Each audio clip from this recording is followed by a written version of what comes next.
வெளிப்படுத்தின விசேஷம் 17ஆம் அதிகாரம். யோவான் அப்போஸ்தலன் எழுதிய வெளிப்படுத்தின விசேஷம் கடைசி புத்தகம் 17ஆம் அதிகாரம்.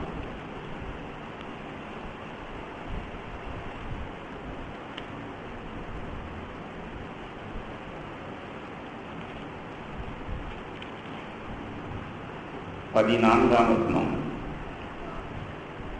வெளிப்படுத்தின விசேஷம் 17ஆம் அதிகாரம் 14ஆம் வசனம். இவர்கள் ஆட்டுக்குட்டியானவருடனே யுத்தம் பண்ணுவார்கள். ஆட்டுக்குட்டியானவர் கர்த்தாதி கர்த்தரும் ராஜாதி ராஜாவுமாயிருக்கிறபடியால் அவர்களை ஜெயிப்பார். இவர்கள்ங்கிறவர்கள் யார் அப்படின்னா, மேல் உள்ள வசனங்களை தியானித்தீங்கன்னா, கடைசி காலத்தில் 10 கொம்புகள், 10 ராஜாக்கள், அப்புறம் அந்திக்கிறிஸ்து, மிருகம், தேவனுக்கு எதிராய் தேவனுக்கு கீழ்ப்படியாத ஒரு கூட்டம். இந்த உலகம் தேவனை உதறி தள்ளிய உலகம். எங்களுக்கு தேவன் தேவையில்லை என்று அவரை திருத்தி கர்த்தாவை அகட்டை செய்த உலகம். அந்த உலகத்தின் அதிபதிகள் அந்திக்கிறிஸ்து, அப்புறம் ராஜாக்கள், ஒட்டுமொத்தமாக இந்த உலகம் தேவனோடு யுத்தம் பண்ணுமா? கர்த்தரோ ஆட்டுக்குட்டியானவரோ அவர்களை ஜெயிப்பார். அல்லேலூயா. தரிசனம் கண்டார் யோவான் அப்போஸ்தலன் உலகத்தின் முடிவை குறித்து. இதுவரைக்கும் சொன்னது முக்கியமான விஷயம் இல்லை. இப்ப நான் வாசிக்கிறது தான் ரொம்ப முக்கியமான விஷயம். அவரோடு கூட இருக்கிறவர்கள். வெளிப்படுத்தின விசேஷம் 17ஆம் அதிகாரம் பின்பகுதி. அவரோடு கூட இருக்கிறவர்கள். அவரோட கொஞ்சம் பேர் இருப்பாங்க. மெஜாரிட்டி ஆனது கிடையாது, அவங்க மைனாரிட்டி. ஆமென். எண்ணிக்கைக்கு உட்பட்டவர்கள். அது சிம்பாலிக்காக தான் எழுதப்பட்டிருக்கு, 144,000 பேர் அப்படின்னு. அதை எழுத்தின்படி எடுத்துக்கொள்ளக்கூடாது. இந்த புத்தகத்தில் இருக்கிற எந்த வசனத்தையுமே எழுத்தின்படி எடுத்துக்கொள்ளக்கூடாது. எல்லாமே சைன், அடையாளம். அதைத்தான் வெளிப்பாடாய் பெற்றான். அதை அவன் ரெக்கார்ட் பண்ணினான். அவனா ரெக்கார்ட் பண்ணல, எழுது, நான் உனக்கு காண்பிக்கிறவைகளை எழுதுன்னு கர்த்தர் ஆணையிட்டு அவன் எழுதி வைத்த தேவனுடைய வெளிப்பாடு. ஆமென். அப்போ ஒரு வெளிப்பாடு. உலகம், தேவனை நிராகரித்த உலகம், உலகத்தின் அதிபதிகள், ராஜாக்கள், அந்திக்கிறிஸ்து. கர்த்தர் அவர்களை ஜெயிப்பார். ஆனா அவர் ஒண்டியா நின்று ஜெயிக்க மாட்டார். எந்த ராஜாவுமே ஒண்டியா யுத்தத்துக்கு போறது கிடையாது. ஒண்டியா போனான்னா அவன் ராஜாவே கிடையாது. ஒரு தளபதியா இருந்தாலும் தளபதிக்கு பின்னாடி என்ன இருக்கும்? ஒரு சேனை இருக்கும், படை இருக்கும். அதுபோல கர்த்தாதி கர்த்தர், தேவகுமாரன், யூதாவின் சிங்கம், ஆட்டுக்குட்டியானவர், அவரோடு கூட கொஞ்சம் பேர் இருக்கிறாங்க. அந்த கூட கொஞ்சம் பேர் இருக்கிறவங்களை குறித்து ஆவியானவர் 3 வார்த்தைகளை பயன்படுத்துகிறார். அவரோடு கூட இருக்கிறவர்கள் யார்? இதே அப்போஸ்தலன் தான் நிருபத்தில் எழுதுகிறாரு. இனி வரப்போகும் உலகத்தை குறித்து நமக்கு தெரியாதுங்கிற. இப்பொழுது தேவனுடைய பிள்ளைகளாக இருக்கிறோம். இனி எப்படி இருப்போம் என்பது நமக்கு தெரியாது. அங்கே ஜீவ கிரீடம், தங்கரோடு, அப்படி இப்படின்னெல்லாம் நாம கனவு கண்டுகிட்டு இருக்கக்கூடாது. வார்த்தையில் வெளிப்பாடு பெறணும். பரலோகத்தில் நான் இருப்பேனா இல்லையா? ரோடு எப்படி இருக்குங்கிறதெல்லாம் பிரச்சனை கிடையாது. நான் இருப்பேனா இல்லையா? இயேசு இங்கே பரலோகத்தில் இருந்ததாக காணப்படவில்லை, எழுதப்படவில்லை. பரலோகம் இங்கே விவரிக்கப்படவில்லை. இந்த அப்போஸ்தலன் யுத்தம், கர்த்தாதி கர்த்தர் யுத்தம் பண்ணினார், அவர்களை ஜெயித்தார். அவர்களோடு இருந்தவர்கள். அப்படின்னா இவர்களும் யார்? ஜெயித்தவங்களா தோத்தவங்களா? என்ன இவ்வளவு அமைதி காண்பிக்கிறீங்க? ஜெயித்தவர்கள். என்னை போல் ஜெயங்கொள்ளுகிறவன் எவனோ? எங்க எழுதியிருக்கு? எந்த புத்தகத்தில் எழுதியிருக்குன்னு சொல்லுங்க போதும். வெளிப்படுத்தின விசேஷத்துல இதே புத்தகத்துல தான் எழுதியிருக்கு. அப்போ கர்த்தரோடு இருக்கிறவர்கள், இயேசுவோடு இருக்கிறவர்கள், பரலோகத்தில் இருக்கிறவர்கள். அருமையான சகோதரனே சகோதரியே, இயேசுவோடு நான் இருப்பேனா? இருப்பேன்னா அதனுடைய அடையாளம், ஒரு வெளிப்பாடு எனக்கு வேணும், ஒரு வார்த்தை எனக்கு வேணும். இந்த வார்த்தை அவரோடு இருக்கிறவர்களுக்கு அவர்களை பற்றி 3 வார்த்தை சொல்லப்பட்டது. இவர்கள் யார் அப்படின்னா, அழைக்கப்பட்டவர்களும் தெரிந்து கொள்ளப்பட்டவர்களும் உண்மை உள்ளவர்களுமாமே. ஒரு ப்ரொஃபஸர் அப்படின்னா, அவர் பெரிய ப்ரொஃபஸர் அப்படின்னா, அப்படியா? என்ன படிச்சிருக்காரு? BA, MA, PhD. மண்ணுக்குரியதை பேசினா பரப்புக்குரியது படிச்சுன்னு விளங்கும். ஒரு படிப்பாளின்னு சொன்னா அவன் ஒரு கிராஜுவேட் பண்ணியிருப்பான், போஸ்ட் கிராஜுவேஷன் பண்ணியிருப்பான், அதுக்கு பிறகு போஸ்ட் டாக்டர் ஃபெல்லோஷிப்னு பண்ணியிருப்பான். அவன் தான் ஸ்பெஷலிஸ்ட். எங்க ப்ரொஃபஷன்ல பார்த்தீங்கன்னா அவர் பெரிய ஸ்பெஷலிஸ்ட் ஆச்சு. நம்பர் 1 அவர். எலும்புலன்னா அவர் நம்பர் 1, நரம்புலன்னா அவர் நம்பர் 1. என்ன படிச்சிருப்பாரு? அவர் MBBS படிச்சிருப்பாரு. அதுக்கு பிறகு அந்த துறையில மேற்படிப்பு படிச்சிருப்பாரு, MD MS படிச்சிருப்பாரு. அதோட இருப்பாரா? அதுக்கு பிறகு MCH, இன்னும் DM, கார்டியாலஜி, நியூராலஜி, யூராலஜின்னு. அவர் தான் நம்பர் 1. இருதயத்தில் நோவா, அவர்கிட்ட போ, நம்பர் 1. ஹலோ, இப்போ நாம் எதை பற்றி பேசிக்கிட்டு இருக்கோம்? இயேசுவோடு இருக்க போகிறவர்களை பற்றி பேசிக் கொண்டிருக்கிறோம். அவர்களுக்கு பட்டம் ஒன்று உண்டு. அந்த பட்டம் என்ன? அழைக்கப்பட்டவர்களும் தெரிந்து கொள்ளப்பட்டவர்களும் உண்மை உள்ளவர்களுமாமே. உங்களுக்கு தெரியுமா, நித்தியத்திலே நான் இயேசுவோடு இருக்கணும்னு சொன்னா என்னை குறித்து வேதம் சொல்லுது. வெளிப்பாடு எனக்கு கொடுக்கப்பட்டிருக்கிறது அப்போஸ்தலன் மூலமாக. தயவுசெய்து இந்த நாளிலே நீங்கள் இந்த ஒரே ஒரு கேள்வியை கேட்டுப்பாங்க. நான் அழைக்கப்பட்டவனா? நான் தெரிந்து கொள்ளப்பட்டவனா? நான் உண்மை உள்ளவனா? இது எனக்கு செல்லுபடியாகுமா?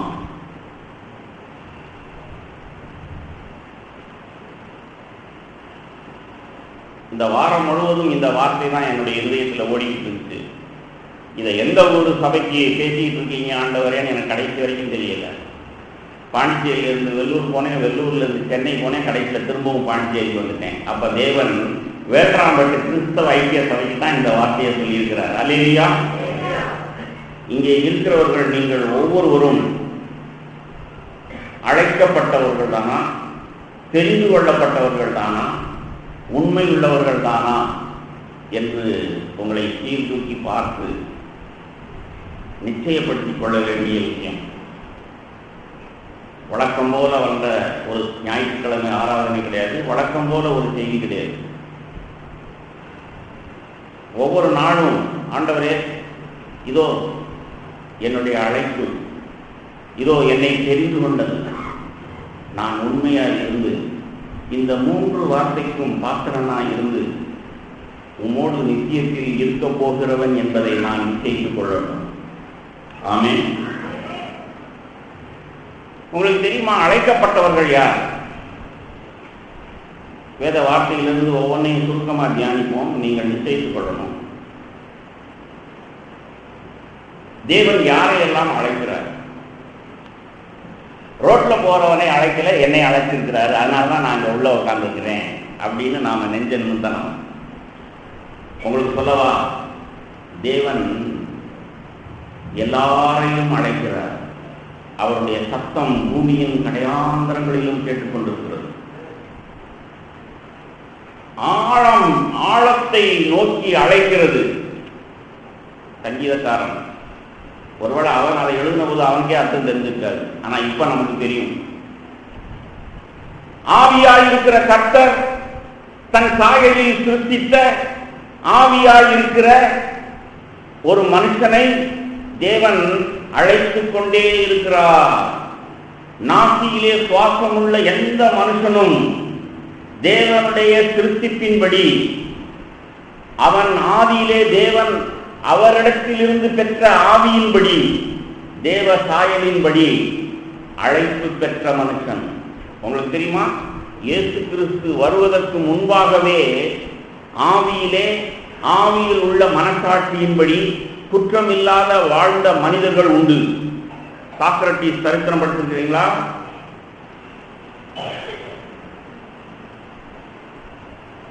புத்தக நூல் நிலையங்களுக்கு போனீங்கன்னா, எங்கேயாவது போனீங்கன்னா சாக்ரட்டிஸ் புத்தகம் லைப்ரரியில் போய் தேடி பாருங்க.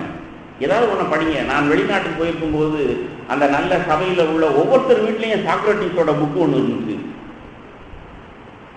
எல்லாரும் இந்த புத்தகத்தை வச்சுக்கிட்டு இருக்கிறாங்களே அப்படின்னு சிலதை எடுத்து பார்த்தோம்னா, அவருடைய இதெல்லாம் இயேசு கிறிஸ்துவனுடைய வார்த்தைக்கு ஒப்பாய் ஆழமாய் இருந்தது. நமக்கு தெரியுதா? ரஜினிகாந்தையும் கமலஹாசனும் தான் தெரியுது நமக்கு. சாக்ரட்டிஸ் எங்க தெரியும்?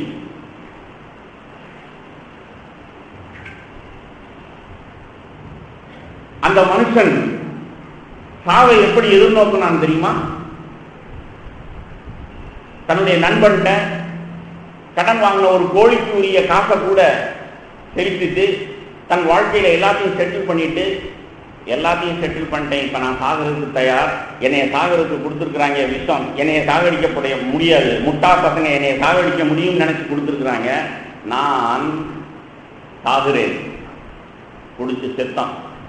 ஆனா நண்பன்கிட்ட சொன்னான், என்னை ஒரு வயலும் சாகடிக்க முடியாது, என்னை உண்டாக்கின கடவுளோடு கடவுளாய் என் ஆவி ஆத்துமா சரீரம் அழியாததாய் என் ஆவியிலே இருக்கிற என் மனசாட்சியின்படி குற்றமில்லாதவனாய் நான் இருக்கிறபடியால் என் ஆவியிலே இருக்கிற நான் ஆவியாய் இருக்கிற கடவுளோடு ஒன்றித்திருப்பேன் சொல்லிட்டு செத்தான்.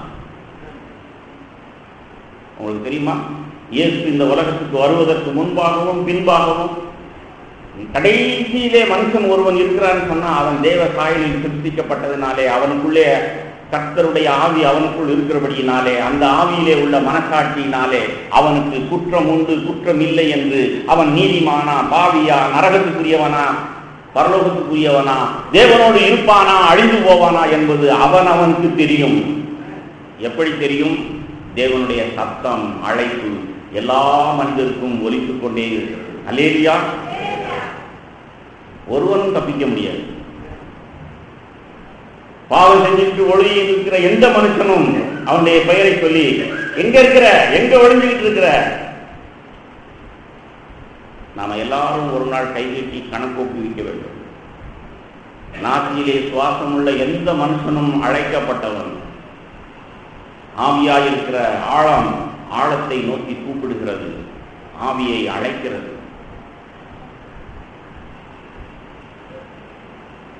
தேவனுடைய சத்தத்தை நீங்கள் ஒரு நாள் கேட்டீர்கள். அழைக்கப்பட்ட சத்தம் கேட்டு நீங்கள் திரும்பினீர்கள். இப்படி அழைக்கப்பட்டவர்கள் எப்போ தெரிந்து கொள்ளப்பட்டவர்கள் ஆகிறார்கள்? தேவன் எப்பொழுது ஒருவனை தெரிந்து கொள்ளுகிறார்? சகோதரனே சகோதரியே, நீ தேவனால் தெரிந்து கொள்ளப்பட்டவன் தானா? தெரிந்து கொள்ளப்பட்டவள் தானா? தெரிந்து கொள்றதுக்கு தேவன் என்ன பார்க்கிறார் மனிதர்களிடத்தில்? யாரை தெரிந்து கொள்ளலாம் அப்படின்னு அவர் நாட்டிலே சுவாசம் உள்ள திரளான ஜலத்திரளம் போல இருக்கிற மனிதர் கூட்டத்தில் மனுக்குலத்தை அவர் பார்க்கிறார். யாரை தெரிந்து கொள்ளலாம்?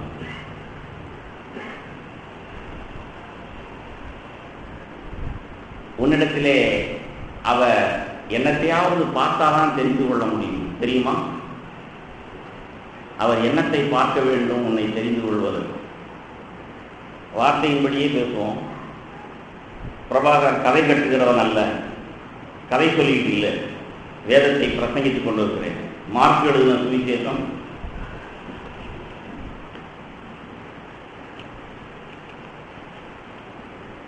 1 அதிகாரம்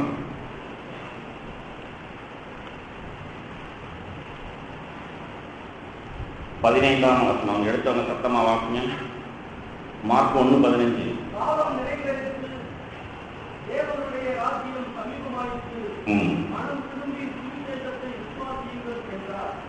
மனம் திரும்பி சுவிசேஷத்தை விசுவாசியுங்கள் என்றார். காலம் நிறைவேறிடுச்சு, தேவனுடைய ராஜ்யம் வந்துருச்சு, நீங்கள் அதை சுதந்திரித்துக் கொள்ளணும். மனம் திரும்பி விசுவாசியுங்கள். அப்போ தேவன் யாரையெல்லாம் முன்வைக்கிறாரோ அவர்கள் மனம் திரும்பி விசுவாசித்தவர்கள், அல்லது யாரெல்லாம் அவருடைய சத்தத்துக்கு செவி சாய்த்து மனம் திரும்புகிறார்களோ, யாரெல்லாம் அவரை நம்புகிறார்களோ விசுவாசிக்கிறார்களோ அவர்களை அவர் தெரிந்து கொள்ளுகிறார். ஆமென்.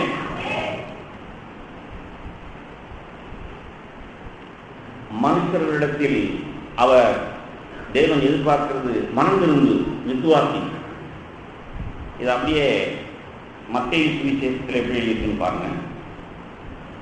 மத்தேயு 22ஆம் அதிகாரம்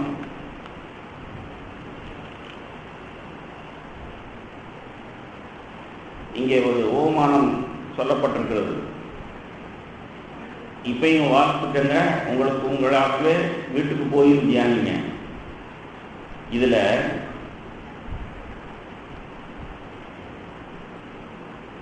எல்லாரையும் அவர் முதல்ல ஒரு சிலரை அழைப்பு கொடுக்கிறார். 3ஆம் வசனத்துல sent out his slaves to call those who had been invited. தமிழ்ல வாசிங்க.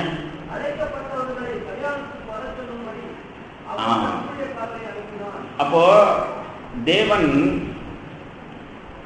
ஒரு சிலரை அழைக்கிறார்.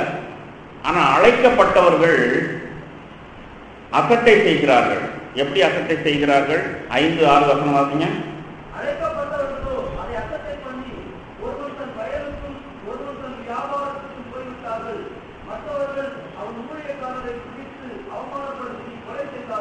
போதும். இங்கே உட்கார்ந்து இருக்கிற நீங்கள் விலையேறப்பட்ட ரட்சிப்பை நீங்கள் அசட்டை செய்ய முடியும். போன வாரம் தீர்க்கமா உங்களுக்கு சொன்னேன், நமக்கு ஒரே ஒரு கவலை தான் இருக்கணும், அது ரட்சிப்பை குறித்த கவலை. ஆமென். ரட்சிப்பை குறித்து கவலை இல்லைன்னா அசட்டை தான் செய்வோம். இவர்கள் அசட்டை செய்தார்கள். என்ன நடந்தது? 9ஆம் வசனம்.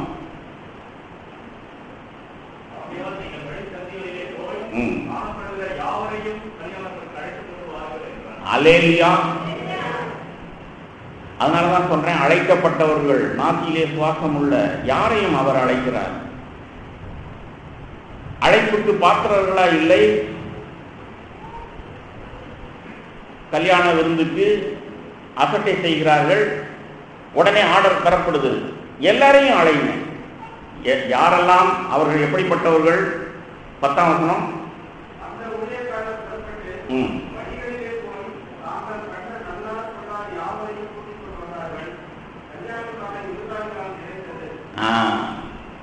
இப்ப கேள்வி, நல்லார் பொல்லார் யாவரையும் அழைத்து கொண்டு வந்தார்கள்.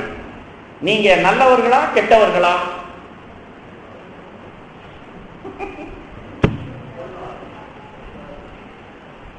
பார்த்தீங்களா? என்னையா மடத்தனமா கேள்வி கேட்கிற? நல்லார் பொல்லார், இங்க உட்கார்ந்து இருக்கிறவங்க யாரா இருந்தாலும் நல்லவனா இருக்கணும் இல்ல கெட்டவனா இருக்கணும், அது காரியம் இல்லைன்னு சொல்லணும். அதான் பதில். அல்லேலூயா. நீ கொலைகாரனா இருந்தன்னா, விபச்சாரனா இருந்தன்னா, அல்லது சன்மார்க்கனா இருந்தன்ன, சாக்ரடீஸை போல, நல்லா பொல்லா தேவன் யாரையும் அவர் விருந்துக்கு அழைத்திருக்கிறார். அல்லேலூயா. நீ நன்மை செய்ததனால ரட்சிக்கப்படல, எல்லாரும் சமமாயிட்டாங்க. இப்போ தேவனுடைய அழைப்பின்படி நல்லார் பொல்லார் யாவரும் தேவனை அறிய முடியும். சரி, அதற்கு பிறகு 11ஆம் வசனம்.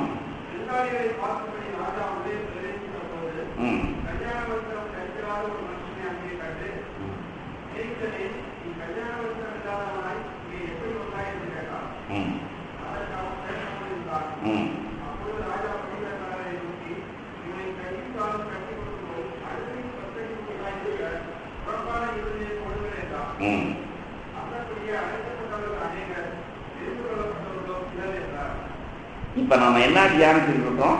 அழைக்கப்பட்டவர்கள், தெரிந்து கொள்ளப்பட்டவர்கள், உண்மை உள்ளவர்கள் யாருன்னு தியானிச்சுட்டு இருக்கோம். இங்க ஒரு அருமையான வெளிப்பாட்டை ஆண்டவர் கொடுக்கிறார். அழைக்கப்பட்டவர்கள் அநேகம் பேர், தெரிந்து கொள்ளப்பட்டவர்களோ சிலர். நல்லா யோசிச்சு பாருங்க. ராஜா கனவான்களை எல்லாம் தான் அழைத்திருப்பார். முதல்ல ரோட்ல வர பிச்சைக்காரனை முதல்ல அழைச்சாரு. கனவான்கள், மந்திரிகள், மந்திரி சபையில உள்ளவர்கள், உறவினர்கள், நண்பர்கள், மதிக்கக்கூடியவர்கள். முதல் அழைப்பு சாக்ரட்டிஸ் போல நல்லவர்கள்.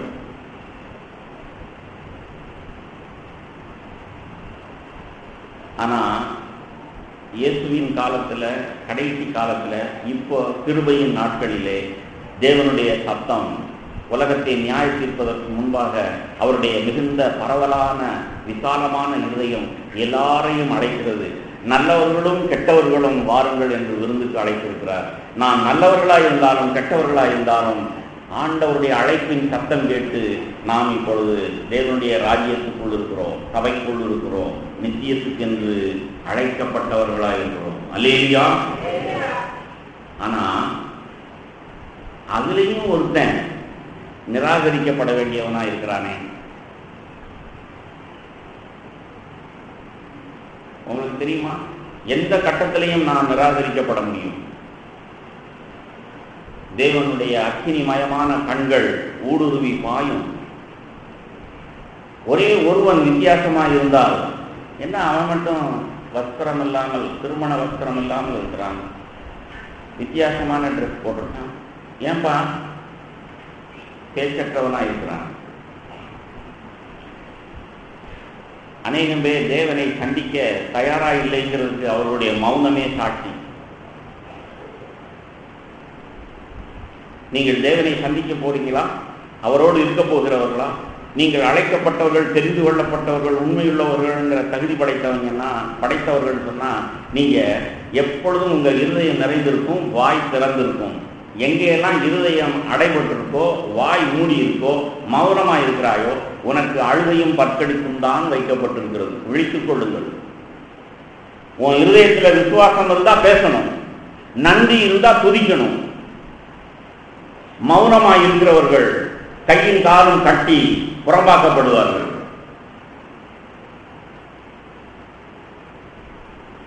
ஆனா அவன் புறம்பாக்கப்பட்டதற்கு காரணம், நல்லா இருக்கும், எல்லாரையும் கூப்பிட்டேன், எல்லாருக்கும் தான் வஸ்திரம் கொடுக்கப்பட்டது, விருந்து வஸ்திரம், நீ மட்டும் ஏன் இல்லை வந்த? அப்ப வேறு விதமாய் சொல்ல போனால், தேவன் நம்மை மனம் திரும்பி விசுவாசியுங்கள் அப்படின்னு சொல்லி மனம் திரும்புதலையும் விசுவாசத்தையும் நம்மிடத்தில் கண்டு, அல்லது மனம் திரும்புதலையும் விசுவாசத்தையும் நமக்கு கொடுத்து, எதனாலும் சரி அவர் தான் முந்தினவர். ஆமென். 2 வசனம் இருக்கு, குறிச்சு வச்சிருக்கேன். அதெல்லாம் திரும்பவும் எடுத்து காண்பிக்க வேண்டியதில்லை, பல முறை உங்களுக்கு சொல்லியிருக்கிறேன். அப்போஸ்தலர் 11 ஒரு வசனம் இருக்கு, மனம் திரும்புதலை தேவன் அவர்களுக்கு கட்டளையிட்டார். அப்போ மனம் திரும்புங்கள்னு சொல்றார் ஆண்டவர், அப்புறம் மனம் திரும்புதலை கட்டளையிட்டார்னு சொன்னா இதெல்லாம் முரண்பாடே கிடையாது. யாரெல்லாம் மனம் திரும்புகிறார்களோ அவர்களை தெரிந்து கொள்ளுகிறார்னு சொல்றதும், மனம் திரும்புதலை கட்டளையிட்டு தெரிந்து கொண்டார்னு சொல்றதும் ஒண்ணுதான். எப்பொழுதுமே தேவன் தான் முந்தினவர். ஆமென். அதே போல விசுவாசித்தவர்கள் தெரிந்து கொள்ளப்பட்டவர்கள் சொன்னாலும், பரிசுத்தவான்களிடத்தில் ஒரு விசை ஒப்புவிக்கப்பட்ட விசுவாசத்தை கொடுத்து தெரிந்து கொண்டார்னாலும் ஒண்ணுதான். யூதா எழுதின நிரூபம். ஆமென். முட்டாத்தனமா பேசிட்டு இருக்க கூடாது. கோழி முட்டை போட்டுச்சா, முட்டையிலிருந்து கோழி வந்துச்சா அப்படின்னு.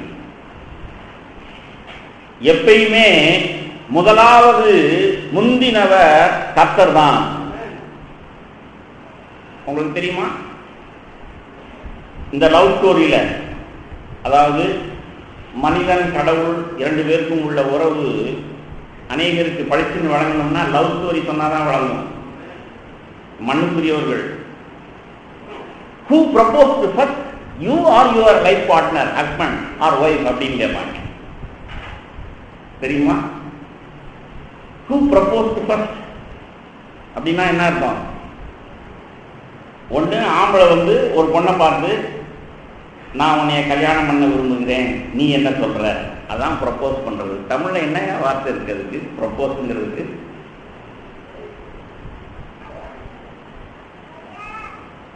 பார்த்தீங்களா? உதவி செய்ய மாட்டீங்க. Propose, who propose? சரி விடுங்க, விளங்குதில்லை நான் பேசுறது. ஆமே, முன்மொழிதல். அப்போ முதல்ல முன்மொழிதல் எப்பயுமே தேவன் தான் மனுஷனை முன்மொழிந்தார். ஐ லவ் யூன்னு சொன்னார். அல்லேலூயா. மனம் திரும்பு அப்படின்னு சொன்னவர் மனம் திரும்புதலை வைத்தார். விசுவாசி அப்படின்னு சொல்லுகிறவர் விசுவாசத்தை வைத்தார். அப்போ அங்க முரண்பாடே கிடையாது. யார் மனம் திரும்புகிறார்களோ, யார் விசுவாசிக்கிறார்களோ அவர்களை தெரிந்து கொண்டார் அப்படின்னு சொல்றதற்கும், தெரிந்து கொண்டவர்களிடத்தில் மனம் திரும்புதலையும் விசுவாசத்தையும் வைத்தார்னு சொல்றதுக்கும் வித்தியாசமே கிடையாது. ரெண்டும் ஒண்ணுதான். மத்தேயு 11ஆம் அதிகாரம், அதுல இன்னொரு வார்த்தையும் ரொம்ப முக்கியம். அநேகம் பேர் ரட்சிப்பு எனக்கு சம்பந்தமில்லாத விஷயம் போல இருக்கு. பிரதர், நம்ம ஒன்றும் செய்ய முடியாது பிரதர், நம்ம செய்யறதுக்கு ஒண்ணுமே இல்லை, நாம பாவிகள், ஆண்டவர் தான் நமக்கு எல்லாமே, அவர் தான் ரட்சிக்கிறவர், ரட்சிப்பார். நான் பாவம் செய்துக்கிட்டே இருந்தாலும் மன்னிச்சுக்கிட்டே இருப்பார். எந்த முட்டாள் சொன்னது?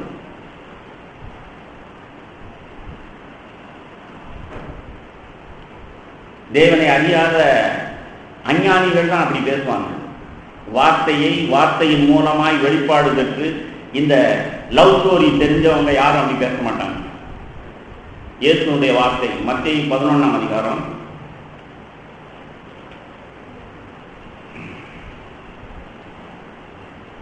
12ஆம் வசனம்.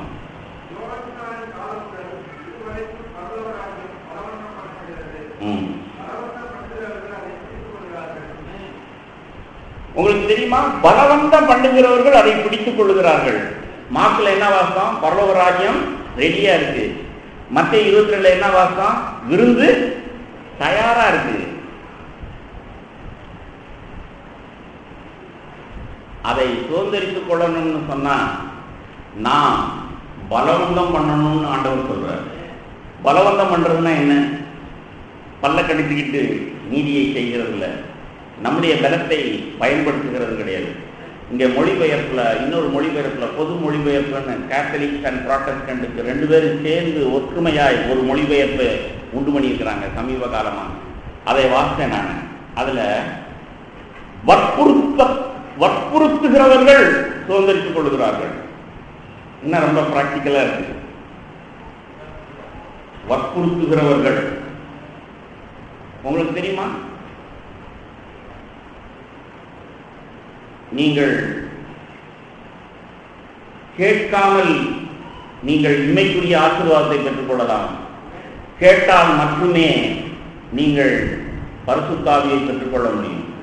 ஆமென். அதனாலதான் கேளுங்கள், தட்டுங்கள், தேடுங்கள். இதெல்லாம் ஆவியானவரை குறித்து பேசும் பொழுது ஆண்டவர் சொன்ன வார்த்தை. இங்கே பலவந்தம் பண்ணுங்கள் அப்படின்னு சொன்னா, நாம ஏற்கனவே பார்த்த மார்க் 1ஆம் வசனத்தின்படியும் ஏற்கனவே தியானிக்கிற வசனத்தின்படியும், அதாவது மனம் திரும்பி விசுவாசிங்கள். அப்ப நான் பலவந்தம் பண்ணணும்னு சொன்னா மனம் திரும்பணும், விசுவாசிக்கணும். அனுதினமும் மனம் திரும்பணும், அனுதினமும் விசுவாசிக்கணும். ஆமென். நான் தெரிந்து கொள்ளப்பட்டவர்களில் ஒருவனாய் இருக்கிறேனா? இப்பொழுது என்னிடத்திலே வஸ்திரம் இருக்கிறதா? திருமண வஸ்திரம் இருக்கிறதா? எப்படி தெரிந்து கொள்வீங்க நீங்க? எல்லாரும் வேற வேற கலர்ல உட்கார்ந்து இருக்கிறோம்.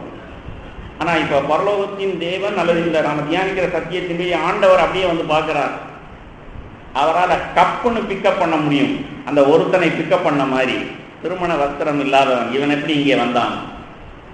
உங்களுக்கு தெரியுமா? மனம் திரும்பி விசுவாசிக்கிறவர்கள் அனுதினமும் வற்புறுத்தி தேவனுடைய ராஜ்யத்தை தேடி தக்க வைத்துக் கொண்டவர்கள்.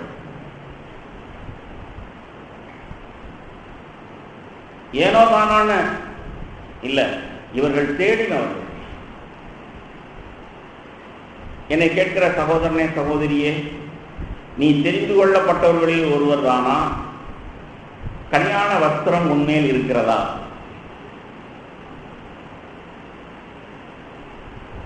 நீ என்னைக்கோ மனம் திரும்பினதை குறித்து இப்ப பேசல. நான் இன்றைக்கும் இது உண்மையா? மனம் திரும்புறதுக்கு அருமையான வார்த்தையை உங்களுக்கு காண்பிக்கிறேன். மனம் திரும்புதலை யார் போதிக்க முடியும்? பாவம் செய்தவன் தான் போதிக்க முடியும். பழைய ஏற்பாட்டில் யார் நமக்கு மனம் திரும்புதலை போதித்திருக்கார் தீர்க்கமாய்? தாவீது. தாமஸ் கரெக்டா சொல்லிட்டார். அந்த சங்கீதம் எப்படி முடியும் தெரியுமா? பாவிகளுக்கு நான் போதிப்பேன். எதை போதிப்பான் அவன்?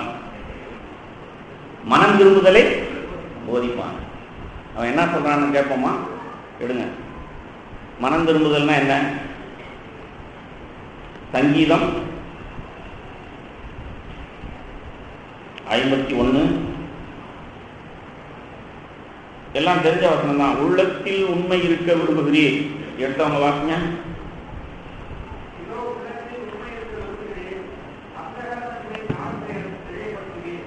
இது பழைய மொழிபெயர்ப்பு. இப்போ பொது மொழிபெயர்ப்புல கேத்தலிக் புராட்டஸ்டன்ட் காமன் பைபிள்ல எப்படி இதை மொழிபெயர்த்திருக்கிறாங்கன்னு பார்ப்போம். நல்லா இன்னைக்கு நான் தியானித்தேன். ரொம்ப நேர்த்தியாய். அந்த காரணம்னா என்னன்னு தெரியல நமக்கு. இதோ உள்ளத்தில் உண்மை இருக்க வேண்டும் என்று நீர் விரும்புகிறீர். உள்ளான இடத்தில் ஞானத்தை எனக்கு போதியும். எனக்கு உள்ளான ஒரு இடம் இருக்கு, அது என்னுடைய ஆவி. ஆமென். என் இருதயம். அந்த கரணம் அப்படின்னா ஆழம்னு அர்த்தம். உள்ளத்தில், என் ஆவியில். ரட்சிக்கப்படாதவனுக்கு மனசாட்சி, ரட்சிக்கப்பட்ட நமக்கு ஆவியானவருடைய சாட்சி. அல்லேலூயா. ஆவியானவர் என்னுடைய ஆவியிலே கொடுக்கிற சாட்சி. நீ தெரிந்து கொள்ளப்பட்ட சகோதரனா சகோதரியா? நம்முடைய ஆவியில, அந்த கரணத்துல, ஆழத்துல, மனசுல நான் உண்மையாய் இருக்கணும். அப்படியே இங்க ஒரு விரல் வச்சுக்கிட்டு சங்கீதம் 15க்கு வாங்க.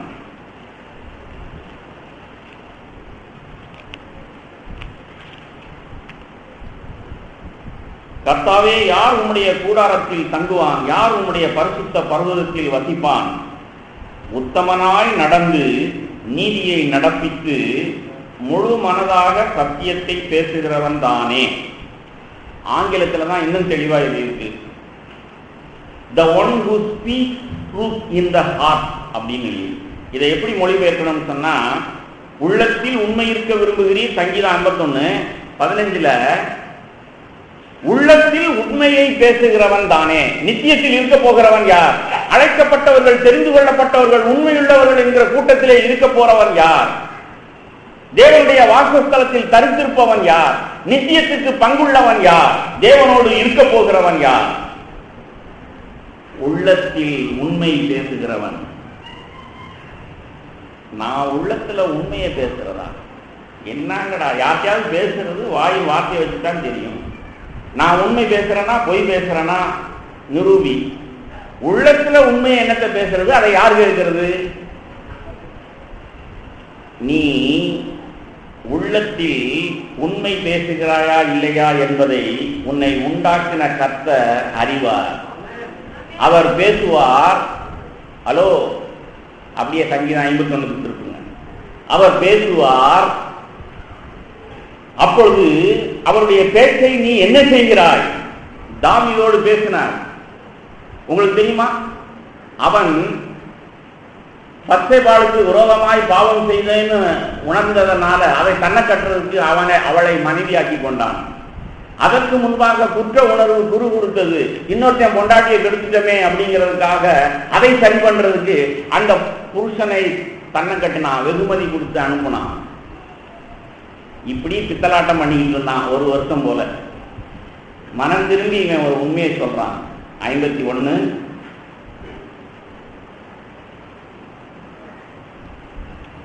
4ஆம் வசனம், தேவரீர் ஒருவருக்கே எதிராக நான் பாவம் செய்து உமது பார்வைக்கு தீமையானதை நடப்பித்தேன். உங்களுக்கு தெரியுமா, கொலை செய்தால் அந்த கொலை செய்யப்பட்டவன் நீதி கேட்பான். ஆபேலின் ரத்தம் பேசுகிறது.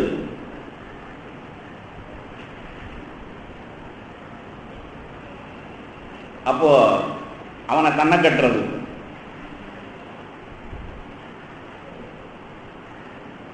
தாவீது இப்படிதான் கண்ணை கட்டிக்கிட்டு இருந்தான், வாயை அடைச்சிக்கிட்டு இருந்தான்.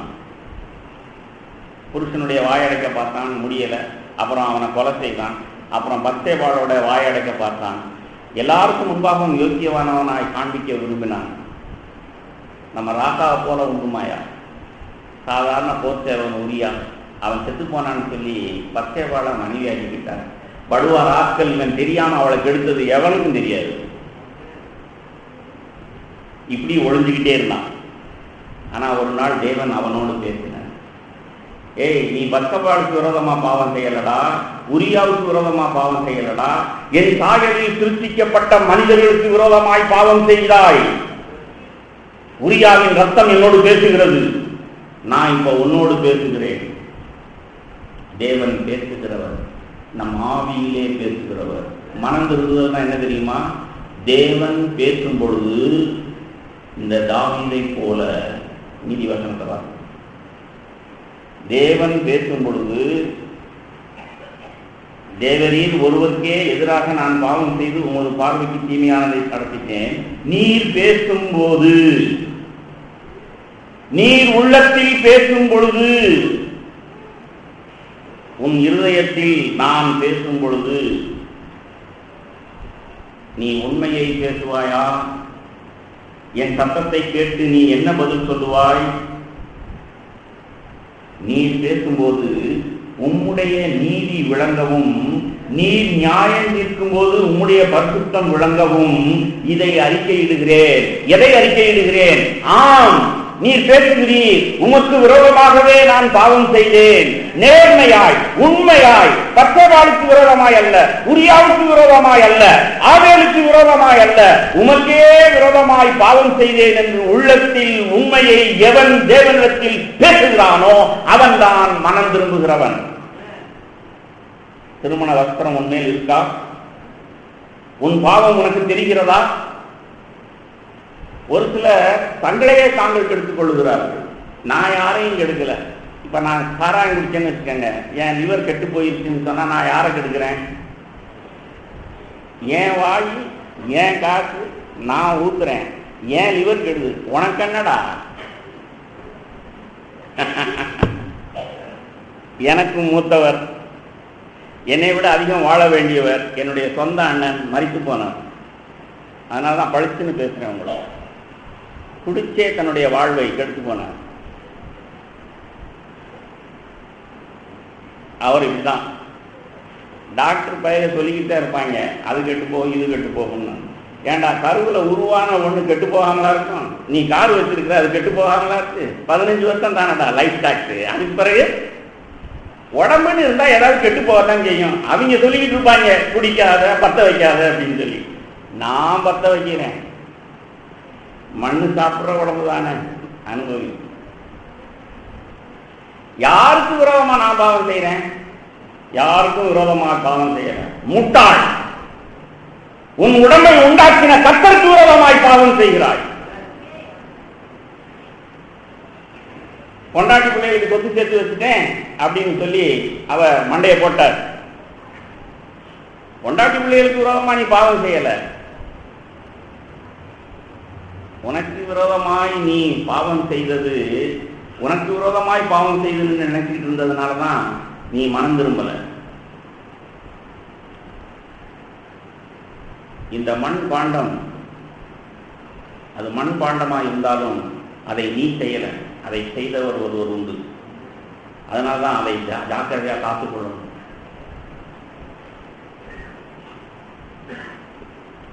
இந்த சரீரம் தேவன் எனக்கு கொடுத்தது, இரவலாய் கொடுத்தது. அதற்கும் கணக்கு கேட்பார்.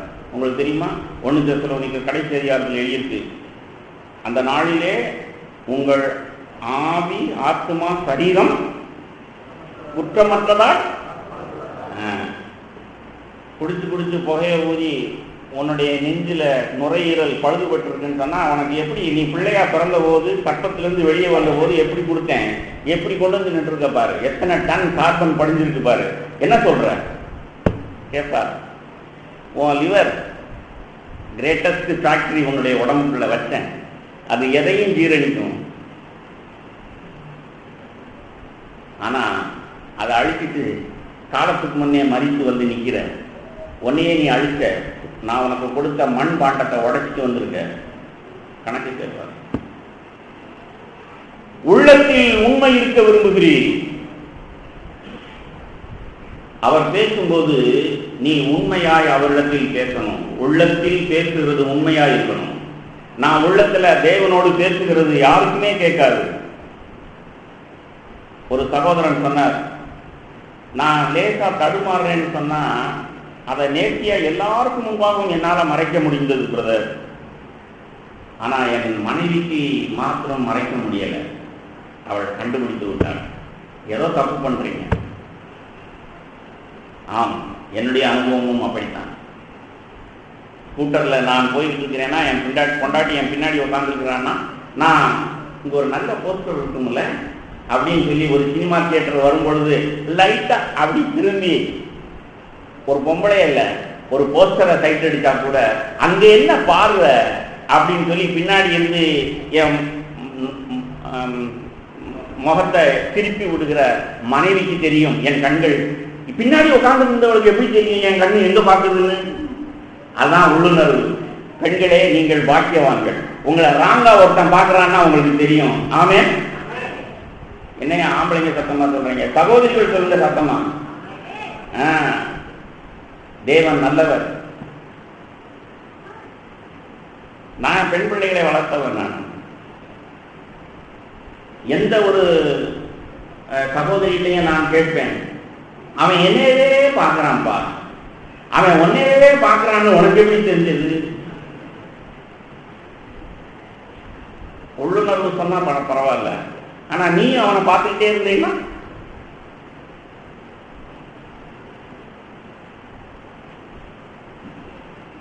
அப்போ உள்ளத்தில் உண்மை இருக்க விரும்புகிறீர்.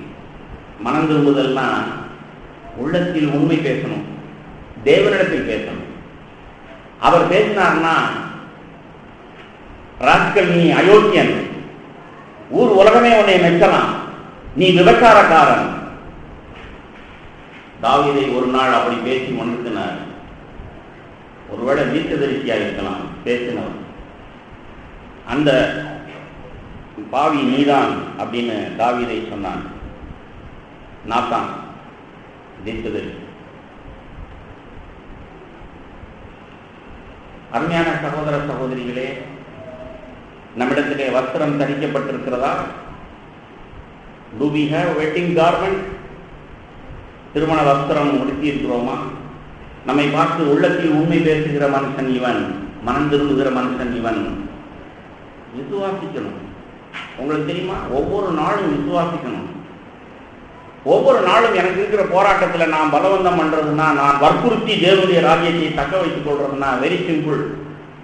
வேத வார்த்தையின்படியும் என்னுடைய அனுபவத்தின்படியும் தீர்க்கமாய் உங்களுக்கு சொல்லுகிறேன். அனுதினமும் நான் நேர்மையா இருந்தேன்னு சொன்னா மனம் திரும்பிக் கொண்டே இருக்கிறவன். நான் அசைக்கப்படுவதில்லை. சங்கீதம் 15 கடைசி வசனம். நான் அசைக்கப்படுவதில்லை. எழுதியிருக்கா இல்லை நான் சொல்றேன்னா? சங்கீதம் 15 கடைசி வசனம்.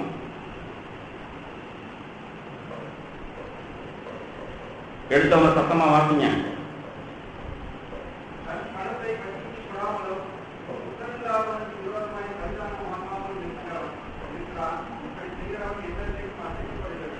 என்றென்றைக்கும் அசைக்கப்படுவதில்லை. அப்படின்னா அவன் நித்தியத்துக்குரியவன். அல்லேலூயா.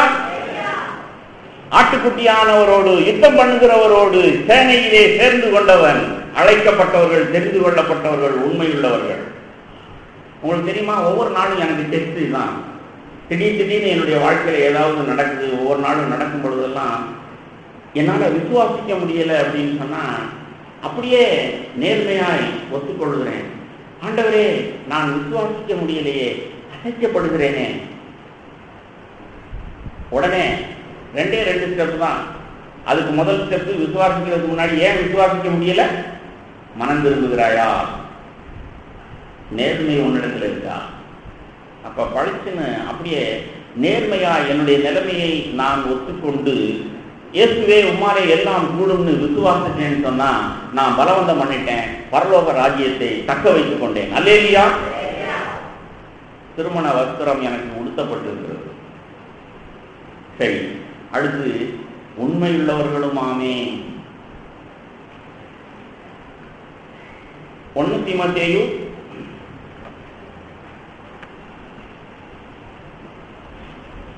1ஆம் அதிகாரம்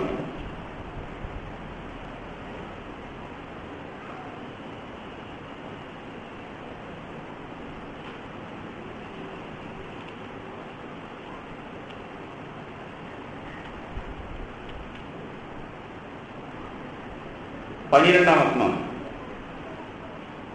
1 தீமோத்தேயு 1:12 சத்தமாக ஒரு வார்த்தை.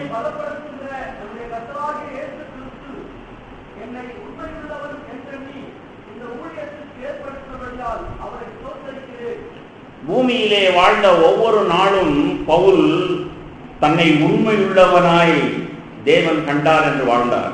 ஆமென். விசுவாசத்தை காத்துக்கொண்டே ஒவ்வொரு நாளும் அவர் காத்துக்கொண்டார். ஒவ்வொரு நாளும் அவர் மனம் திரும்பினார். பாவிகளில் பிரதான பாவி நான். பிரசன்ட் டென்ஸ்ல சொல்றார், I am the chiefest of sinners. அப்படின்னா நேர்மையாய் உண்மையாய் தன் அக்கிரமத்தை பாவத்தை ஒத்துக்கொண்டு மனம் திரும்பினவன், ஒவ்வொரு நாளும் தேவனை பற்றி கொண்ட தேவ மனுஷன், விசுவாசத்தை காத்துக்கொண்டவன். No wonder God used that man. தேவன் அவனை பயன்படுத்தினார். உங்களுக்கு தெரியுமா? அப்படியே ஒரு விரல் வச்சுக்கிட்டு 2 தீமோத்தேயுக்கு வாங்க. 2 வாலிபர்கள் உங்களுக்கு பரிச்சயமான வசனம். 2:22. 2 தீமோத்தேயு 2:22. இந்த வசனம் உங்களுக்கு தெரியும். பாலிய இச்சைக்கு விலகி ஓடு, நீதியை விசுவாசத்தையும் அன்பையும் அடையும்படி நாடு. ஏன் இதை செய்யணுமா? 20ஆம் வசனம் வாசிங்க.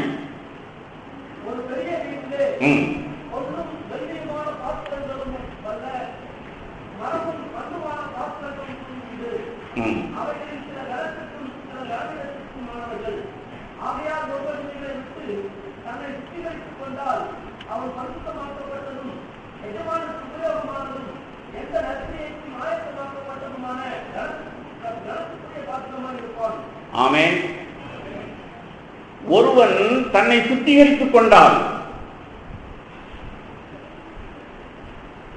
தன்னை அனுதினமும் சுத்திகரித்துக் கொண்டால், எவ்வளவாய் நான் பெருமையா இருக்கிறேன், எவ்வளவாய் நான் சுயநலமாய் இருக்கிறேன்.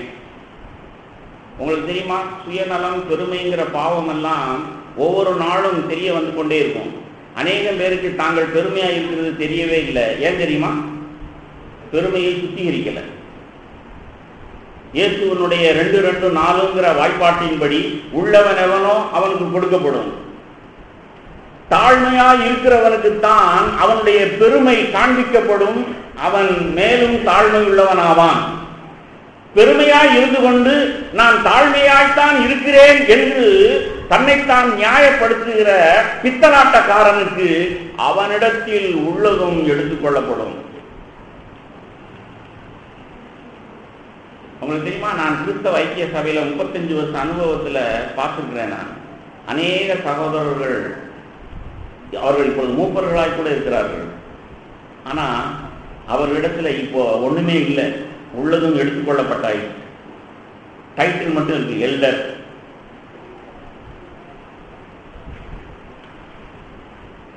வெளித்துக் கொள்வோம். தேவன் பட்சபாதம் இல்லாதவர். நம்மை நாம் சுத்திகரித்துக் கொள்ளலன்னு சொன்னா, நாம் உண்மை உள்ளவர்களா இல்லைன்னு சொன்னா, தேவனோடு நாம் இருக்க முடியாது. தேவன் நம்மோடு இல்லை என்பதை இப்பொழுதே இங்கேயே நாம் அறிவோம். உங்களுக்கு தெரியுமா? எனக்கு அனுதினமும் இருக்கிற சவால் தான். நான் என்ன பிரசங்கிக்கிறேன், எந்த சபைக்கு மூப்பராயிருக்கேங்கிறதெல்லாம் இப்ப எனக்கு அற்பமான விஷயம். என்னுடைய நேர்மையான சாட்சி, எந்த சபைக்கு மூப்பராயிருக்க எனக்கு விருப்பம் இல்லை. யாராவது இருந்துட்டு போங்களேன், என்னை ஆள விடுங்கண்ணே. யாரையும் ஆளுகை செய்ய எனக்கு விருப்பம் அல்ல. யாருக்கும் அதிகாரியா இருக்க எனக்கு விருப்பம் அல்ல. யாரும் எனக்கு கீழ்ப்படியணுங்கிற விருப்பமும் கிடையாது. உங்களுக்கு தெரியுமா, பவுல் இவ்வளவு உண்மை உள்ளவராய் இருந்தார். ஆகையினால் தான் தேவன் அவரை பயன்படுத்தினார். அல்லேலூயா. விசுவாசிக்கிறேன், ஆகையினால் பேசுகிறேன். உங்களுக்கு தெரியுமா, உள்ளவன் எவனோ அவனுக்கு கொடுக்கப்படுங்கிற அதே சூத்திரம் போல இன்னொரு சூத்திரம், ஆண்டவர் சொன்ன சூத்திரம் என்ன தெரியுமா? நீ எதை இழக்கிறாயோ அதைத்தான் பெற்றுக்கொள்வாய். ஆமென். மூப்பராய் இருக்க விரும்புகிற எவனும் மூப்பராக முடியாது. அப்படியே ஆனாலும் அதை இழந்து போய் விடுவான்.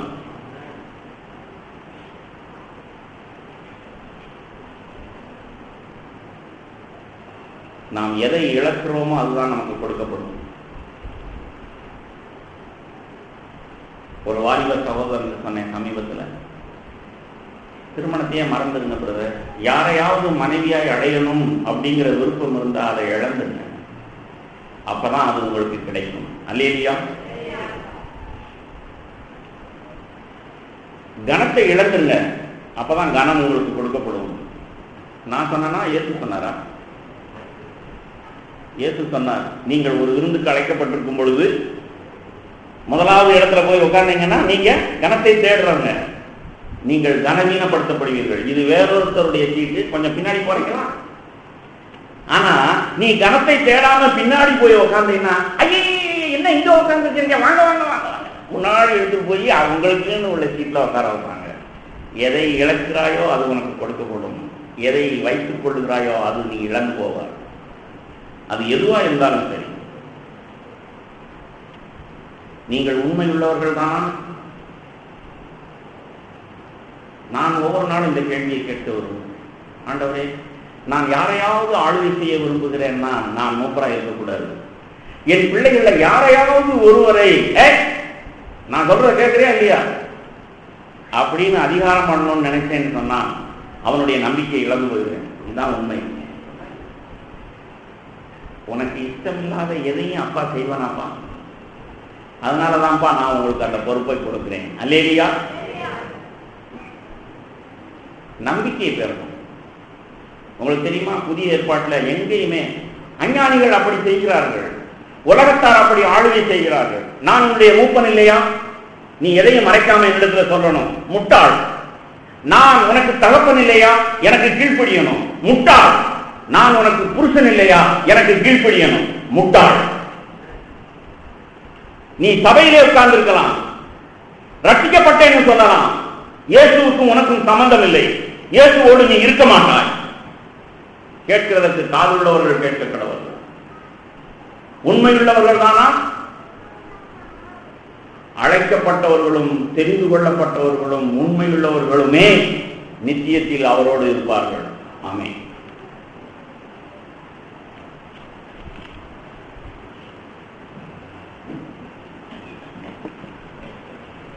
வெளிப்படுத்தின விசேஷம் 17ஆம் அதிகாரம் 14ஆம் வசனத்தில் நாம் இப்படி கேள்விப்பட்டோம்.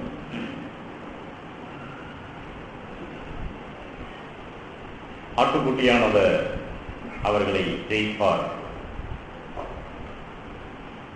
அவரோடு கூட இருக்கிறவர்கள், அவரோடு கூட இருக்கிறவர்கள், அவரோடு கூட அவர்களும் ஜெயிப்பார்கள். ஜெயிக்கிறவர்கள் ஜெயிப்பார். யார் ஜெயிப்பார்? இயேசு ஜெயிப்பானே இருக்கு. ஏன் அவர் ஜெயிப்பார்? இந்த பூமியில அவர் ஒரு மனிதனாய் வாழ்ந்த பொழுது அவர் ஜெயிக்கிறவராக இருந்தார்.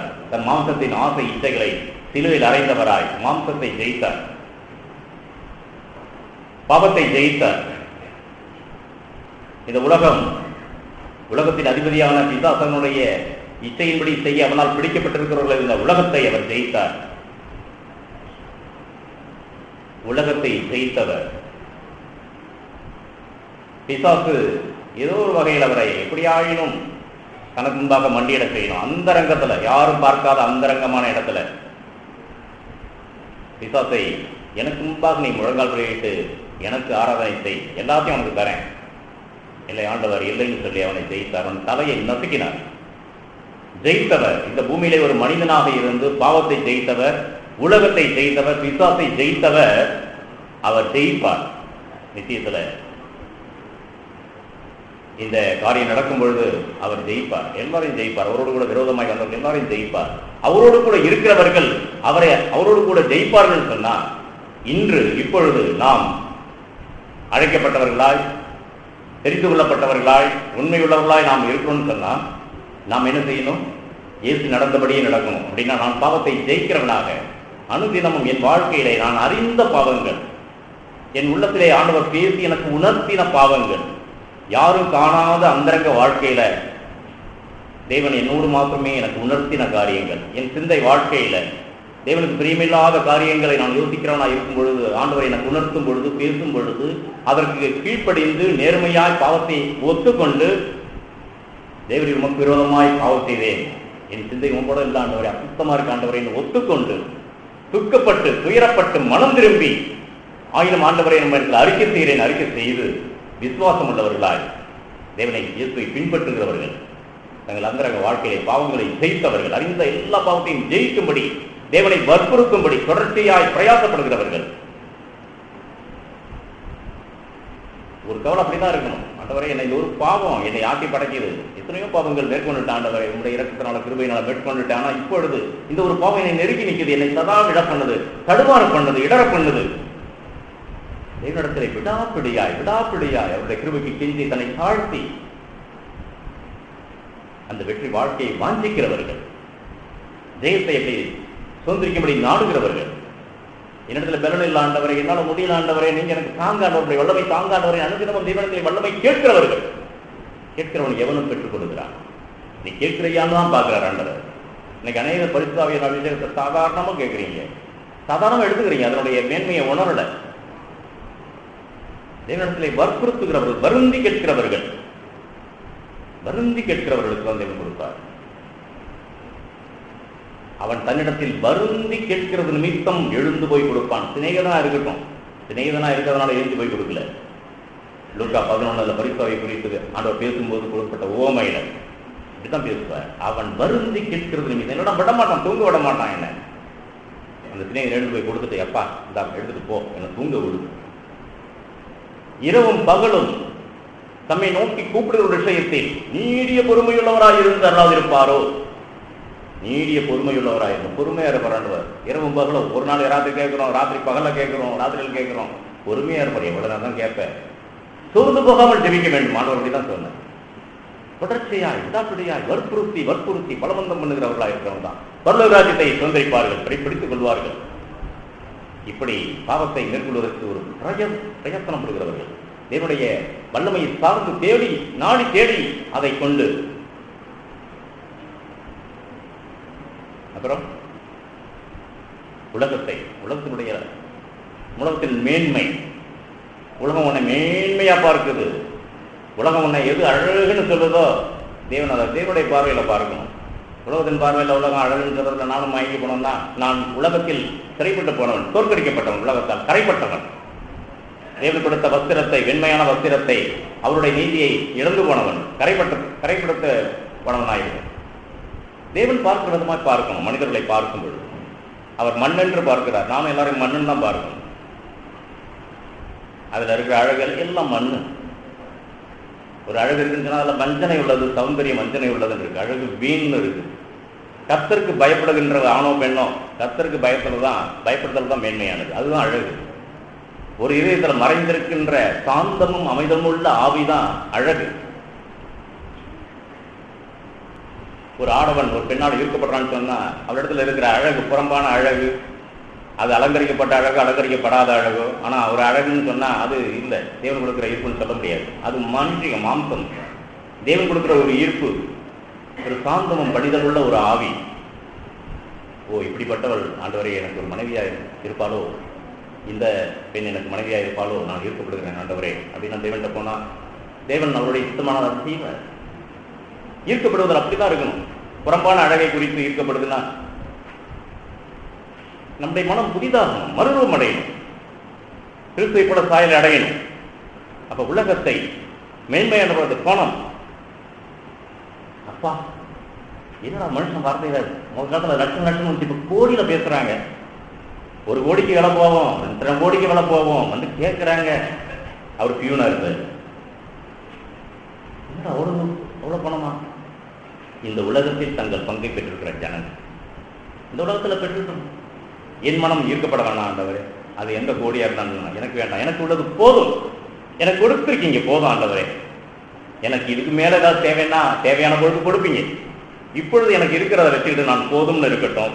நான் கடன் படாம, யார்கிட்டையும் கை நீட்டி கடன் வாங்கிட்டு இருக்காம, நான் பிறருக்கு கொடுக்கிறவனாய் இருக்கட்டும். அது போதும், எனக்கு உள்ளது போதும் ஆண்டவரே. புதிதாக்கி கொள்ளணும், நம்முடைய மனதை புதிதாக்கி கொள்ளணும், தரைப்படுத்த கூடாது. உலகத்தால் எடுக்கப்படும் பொழுதெல்லாம் பிசாசு தன்னுடைய இந்த உலகத்தில் மென்மையை தான் காண்பிப்பான். தரைப்படக்கூடாது. இயேசு தன்னை காத்துக்கொண்டார். உலகத்தின் அதிபதியின் இடத்தில் வருகிறான், அவனுக்கு என்னிடத்தில் ஒன்றும் இல்லை. அந்த இயேசு ஜெயித்தார், அவர் ஜெயிப்பார். அவரோடு கூட இருக்கணும்னு சொன்னா நாமளும் இப்ப ஜெயிக்கணும். நம்முடைய ஆசை இச்சைகளை ஜெயிக்கணும், மேற்கொள்ளணும், உலகத்தை மேற்கொள்ளணும். உலகத்தினுடைய மேன்மையான பிறகுலாம் எனக்கு அருவருப்பா இருக்கணும், அற்பமா இருக்கணும். தேவனுடைய பார்வை வேறுபட்டது. பொக்கிஷம் எது? விசுவாசம்.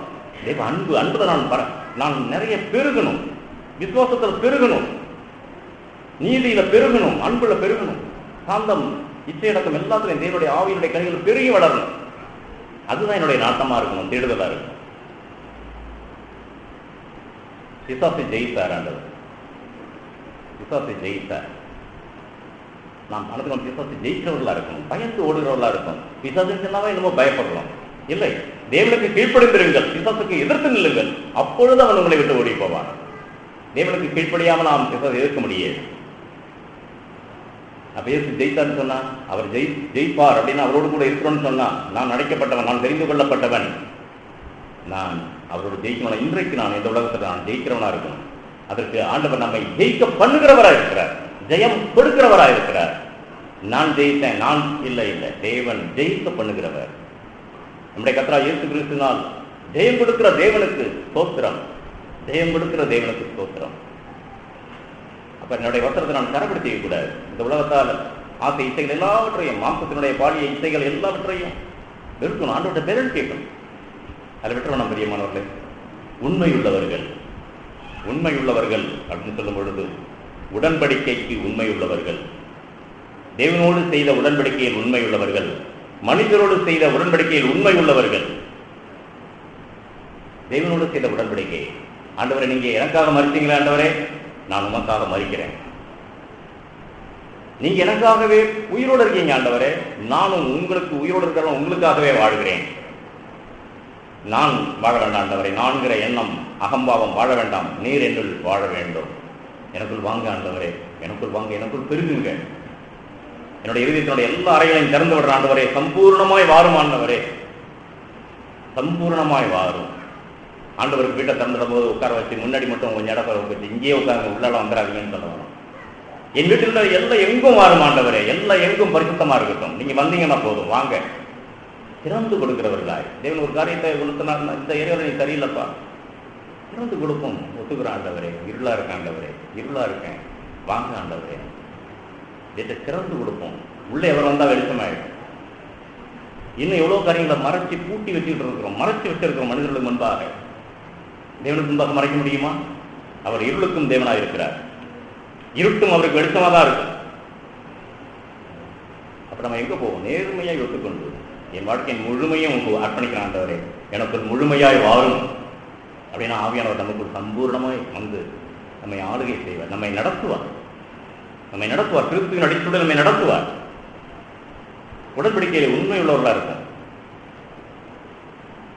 மனிதர்கள் செய்த உடன்படிக்கை, கணவன் மனைவியின் நமது மல்கியாவினுடைய புத்தகத்துல, உங்கள் ஆவியை குறித்து எச்சரிக்கையாக இருங்கள், அந்த கரணத்தில் உள்ளான வாழ்வில், உள்ளான மனிதனில் உண்மையாக வருவதில், உள்ளான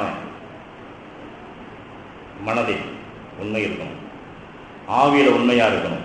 மனைவி குறித்து, புருஷனை குறித்து, தேவன் நமக்கு கொடுத்த வாழ்க்கை துணை கைப்பிடிக்கிறோம், தேவன் ஒரு நாள் நம்ம தான் கைப்பிடித்தார். நான் உன்னை கைப்பிடித்த நாளில், பழைய ஏற்பாட்டில் அருமையான வார்த்தை. அந்த பகுதியை கடந்து போகும்போதெல்லாம், ஆண்டவரே நீங்க என்ன கைப்பிடித்தீங்க ஆண்டவரே. கைப்பிடித்த நாள்னா கணவன் மனைவியை கூட கைப்பிடித்த நாள், உடன்படிக்கை செய்த நாள். மனிதனோடு பண்ணுகிற உடன்படிக்கை அப்படிதான் மேன்மையாக தேவன் பார்க்கிறார். அந்த உடன்படிக்கையை உண்மை உள்ளவர்களாய் போராடுகிற, அதற்காக பிரயாசப்படுகிறவர்களை தேவன் ஆசீர்வதிப்பார். என் மனைவிக்கு விரோதமாய் ஆண்டவரே என் இதயத்தில் எந்த ஒரு ஸ்திரீயும் நான் எந்த ஒரு ஸ்திரீயும் இருக்கப்பட வேண்டாம். நிறைய மனைவி நிறைய பேர்களை பார்க்க முடியும். அவர்களுடைய காரியங்கள் எவ்வளவு இருக்கலாம். ஏதோ ஒரு சிந்தனையில வரும்பொழுது, முதல் எண்ணம் வரும்பொழுதே, ஆண்டவரே எனக்கு உதவி செய்யும். பயந்து நான் உண்மையுள்ளவனா இருக்கணும். ஆவியில நான் என் மனைவிக்கு விரோதமாய் நான் பாவம் செய்யக்கூடாது. வெளிப்படையாக போய் தொடர்றது, பிரச்சாரம் பண்றது, அது கீழ்த்தரமானது. அது உலகம் மனுஷர்களுக்கு. தேவன் ஆவியில் பார்க்கிறார். ஆவியில் தங்குகிற பரிசுத்த ஆவியானவர் அதை பார்க்கிறார்.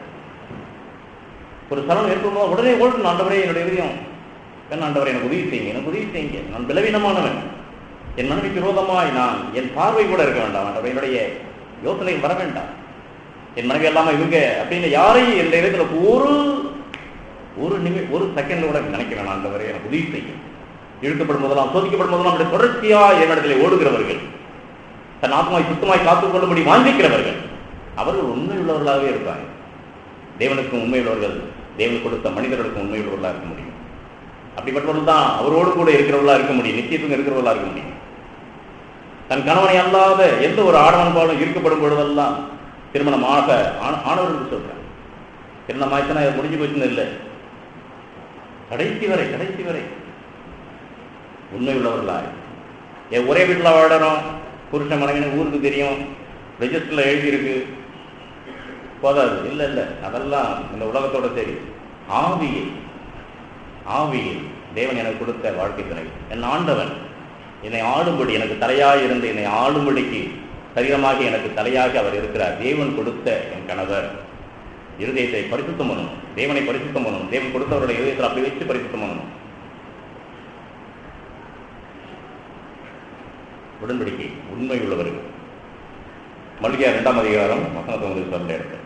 மல்கியா 2ஆம் அதிகாரம் 14ஆம் வசனத்திலிருந்து 13ஆம் வசனத்திலிருந்து பார்த்தா, அங்க இருக்கிற ஜனங்கள் தண்ணீரோடு ஜெபிக்கிறாங்க, அழுகையினால பெருமூச்சினால நிரப்புறாங்க, காணிக்கையெல்லாம் கொண்டு வைக்கிறாங்க. ஆனா ஆண்டவர் அதை மதியார், அதை அவர் உங்கள் கைகளில் பிரியமாக ஏற்றுக்கொள்ளவும் மாட்டார். உங்கள் ஜெபத்தை ஏற்றுக்கொள்ள மாட்டார், உங்களுடைய காணிக்கை ஏற்றுக்கொள்ள மாட்டார், உங்களுடைய அழுகை பெருமூச்சி எதையும் ஏற்றுக்கொள்ள. ஏன் என்று கேட்கிறீர்கள்? கர்த்தர் உனக்கும் உன் இளவயதின் மனைவிக்கும், கர்த்தர் உனக்கும் உன் கணவனுக்கும் உன் இளவயதின் கணவனுக்கும் சாட்சியாயிருக்கிறார். உன் தோழையும் உன் தோழனும் உன் உடன்படிக்கையின் மனைவியும் உன் உடன்படிக்கையின் கணவனுமாகிய அவனுக்கு அவளுக்கு நீ துரோகம் பண்ணினாயே. ஆண் பெண் எல்லாருக்குமே தான் பொதுவானது தான் வேதம். அவர் ஒன்றாக இருக்கும்படி அல்லவா படைத்தார். ஆவி அவரிடத்தில் பரிபூர்ணமாக இருந்ததே, பின்ன ஏன் ஒருவனை படைத்தார்? ஏன் ஒருவனை ஒன்றாக இருக்கும்படி படைத்தார்? தேவ பக்தியுள்ள சந்ததியை பெறும்படிதானே. நம்முடைய பிள்ளைகள் தேவ பக்தியுள்ளவர்களா இருக்கணும்னு சொன்னான். தாயின் தகப்பனும் தம் பிள்ளைகளை நல்லா இருக்கணும்னு நினைச்சா தாயின் தகப்பனும் ஆவியில ஒருமைப்பாடு உள்ளவர்களா இருக்கணும், ஒன்னா இருக்கணும், உடன்படிக்கைக்கு உண்மையா இருக்கணும். ஆவியிலை துரோகம் பண்ணக்கூடாது, ஆவியிலை மனைவி தள்ளிவிடக்கூடாது, ஆவியிலை புருஷனை தள்ளிவிடக்கூடாது. ஆகையால் ஒருவனும் தன் இளவயதின் மனைவிக்கு துரோகம் பண்ணாதபடிக்கு உங்கள் ஆவியை குறித்து எச்சரிக்கையாயிருங்கள். தள்ளி விடுதலை நான் வெறுக்கிறேன் என்று இருக்கிறேன் என கர்த்தர் சொல்லுகிறார். ஆகையால் உங்கள் ஆவியை குறித்து எச்சரிக்கையாயிருங்கள். தேவன் நமக்கு உதவி செய்வார். உடன்படிக்கை உண்மை உள்ளவர்களாக இருக்கும் பிரியமானவர்களை. மனிதர்களோடு செய்கிற எந்த உடன்படிக்கையாக உண்மை உள்ளவர்களாக இருக்கும். நம் பட்சத்தில் நாம் உண்மையா இருப்போம். ஆண்டவர் அப்படிதான் சொல்ற, அவர்கள் நீங்க உண்மை இல்லாம போனாலும்ப்பா நான் உண்மையா இருப்பேன்ப்பா அப்படின்னு என்னது ஃபெய்த்ஃபுல். ஒரு உடன்படிக்கைன்னா உண்மையா இருக்கும்.